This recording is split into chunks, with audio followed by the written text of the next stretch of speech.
Next topic is adjustment in the closed account. अगर account close हो गया है तो हम एडजस्टमेंट कैसे करेंगे। किस अकाउंट के क्लोज होने की बात हो रही है? यहाँ बात हो रही है कैपिटल अकाउंट के क्लोज होने की। हमने कैपिटल अकाउंट बना लिया, हमने बैलेंस निकाल लिया टू बैलेंस CD। बैलेंस निकालने के बाद हमें पता लगा कि हमने कुछ एंट्रीज करना भूल गए, जैसे इंटरेस्ट ऑन कैपिटल की एंट्री करना भूल गए, इंटरेस्ट ऑन ड्राइंग की एंट्री करना भूल गए। जिस रेशो में प्रॉफिट को डिस्ट्रीब्यूट करना चाहिए था उस रेशो के बजाय किसी और रेशो में डिस्ट्रीब्यूट कर दिया। पार्टनर सैलरी की एंट्री करना भूल गए, पार्टनर्स की कमीशन की एंट्री करना कैपिटल अकाउंट में भूल गए। अगर हमने ये एंट्री करना भूल गए और अब अकाउंट क्लोज होने के बाद, कैपिटल अकाउंट क्लोज होने के बाद हम उसमें एंट्री करते हैं तो मिस्टेक होगी, गलती होगी, बैलेंस गलत आएगा, क्योंकि जो पहले बैलेंस आ चुका है उसमें मिस्टेक होगी। तो उस केस में अगर एक बाहर का पर्सन हमारी कंपनी के अकाउंट्स को, हमारी पार्टनरशिप फर्म के अकाउंट्स को चेक करने आता है तो वो समझेगा कि यहाँ कुछ ना कुछ गड़बड़ हुई है, फ्रॉड हुआ है। तो इसीलिए हम कैपिटल अकाउंट में कोई भी चेंज नहीं करेंगे।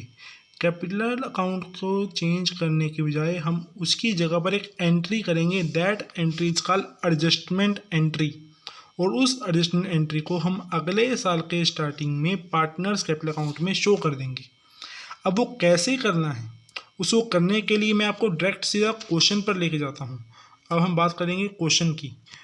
क्वेश्चन नंबर कौन सा क्वेश्चन है? Question number 29A। After the account of partnership have been drawn up and the book close of.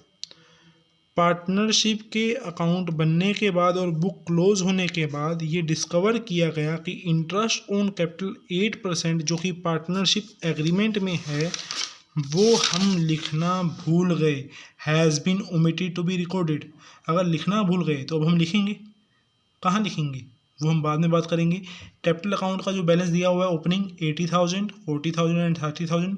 Profit sharing ratio है 2:1:1। Instead of altering the balance sheet में चेंज करने के बजाय हम एक एडजस्टमेंट एंट्री करेंगे अगले साल के स्टार्टिंग में कैपिटल अकाउंट में। अब कैसे एंट्री करेंगे? पहली बात तो हम इंटरेस्ट ऑन कैपिटल कैलकुलेट कर लें। रेट ऑफ इंटरेस्ट जो इंटरेस्ट ऑन कैपिटल था वो था 8%। कितना था? 8%। अब हमने इंटरेस्ट ऑन कैपिटल निकालना है 80,000 का 8%, 40,000 का 8% एंड 30,000 का 8%, जो हम यहाँ पे कैलकुलेट कर चुके हैं 6400, 3200 एंड 2400। अगर हम इसको पार्टनर्स कैपिटल अकाउंट में दिखाते तो कैपिटल अकाउंट में कहाँ दिखाते? क्रेडिट साइड पे बाय इंटरेस्ट ऑन कैपिटल के नाम से। पर हमारे पार्टनर कैपिटल अकाउंट क्लोज हो चुका है तो उस केस में इस इंटरेस्ट ऑन कैपिटल अकाउंट को हम एक एडजस्टमेंट में दिखाएंगे और वो एडजस्टमेंट के लिए हम एक टेबल बनाएंगे जिस टेबल को हम कहते हैं टेबल शोइंग एडजस्टमेंट। इसमें 5 कॉलम्स होंगे। First column, second, third and fourth column related to the partners name और लास्ट कॉलम टोटल का। अब जो हमने इंटरेस्ट ऑन कैपिटल हमारा आया था उसको हमने पार्टनर्स कैपिटल अकाउंट में क्रेडिट साइड पे नहीं दिखाया तो उसको टेबल शोइंग एडजस्टमेंट में दिखाएंगे। और किस तरीके से दिखाएंगे वो आप यहाँ पे देख सकते हैं। Interest on capital credit 6400 A का, 3200 B का और C का 2400। टोटल कितना हो गया? 12,000 रुपीज़। अब नोटिस करो कि अगर आपने interest on capital partners capital account में नहीं दिखाया तो वो आपने एक जगह और नहीं दिखाया होगा। वो कौन से अकाउंट में? Profit and loss appropriation account में। कहाँ पे? डेबिट साइड पे। अगर मान लो profit and loss appropriation account में आपने इंटरेस्ट ऑन कैपिटल नहीं दिखाया, हम कैसे मान लेंगे? अगर आपने पार्टनर्स कैपिटल अकाउंट में नहीं दिखाया तो ऑटोमेटिक पार्टनर्स कैपिटल अकाउंट में जो आइटम आती है वो कहाँ से आती है? Profit and loss appropriation account से। तो profit and loss appropriation account में भी इंटरेस्ट ऑन कैपिटल नहीं दिखाया होगा। तो अगर हम इसको इंटरेस्ट ऑन कैपिटल को profit and loss appropriation account में नहीं दिखाया तो हमने क्या कर दिए होंगे? प्रॉफिट ज़्यादा डिस्ट्रीब्यूट कर दिए होंगे। कैसे? मान लो प्रॉफिट 30,000 के हैं और हम इंटरेस्ट ऑन कैपिटल 12,000 के दिखा रहे हैं तो प्रॉफिट कितने डिस्ट्रीब्यूट करेंगे? 18,000 के। किस रेशो में? जो हमारे को क्वेश्चन में रेशो दे रखी होगी। मान लो रेशो है 2:1:1। तो हमारे इस क्वेश्चन में जो रेशो दे रखी है वो है 2:1:1। तो हम 18,000 के प्रॉफिट को 2:1:1 में डिवाइड कर देंगे। पर अगर आपने इंटरेस्ट ऑन कैपिटल को नहीं दिखाया तो हम प्रॉफिट कितने डिस्ट्रीब्यूट करेंगे? 30,000 के 30,000 2:1:1 में डिस्ट्रीब्यूट कर देंगे। इसका मतलब कि 12,000 के प्रॉफिट हम यहाँ पे ज़्यादा डिस्ट्रीब्यूट कर देंगे। अगर ये डिस्ट्रीब्यूट करे होंगे तो कहाँ पे दिखाए होंगे?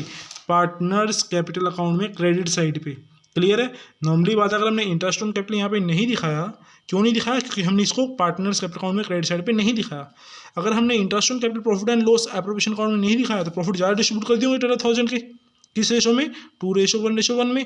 तो कहाँ दिखाए होंगे, पार्टनर्स कैपिटल अकाउंट में क्रेडिट साइड पे। तो अब उसको यहाँ पे नहीं दिखाना चाहिए था, तो उसको कैंसिल करने के लिए हम क्या कर देंगे, इसको डेबिट कर देंगे।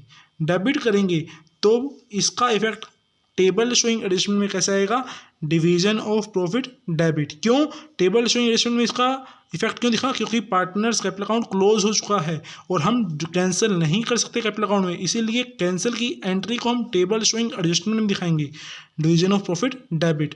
किस रेशो में, 2:1:1 में, 6000, 3000 एंड 3000। अब क्रेडिट ए का 6400 है और ए का डेबिट 6000 है, तो क्रेडिट में टोटल आएगा 400 क्रेडिट। बी का क्रेडिट 3200, बी का डेबिट 3000, तो 200 क्रेडिट। सी का क्रेडिट 2400 और सी का डेबिट 3000, तो डेबिट 600। अब डेबिट साइड सी की है तो C capital account debit to A capital account और to B capital account. Clear है पॉइंट।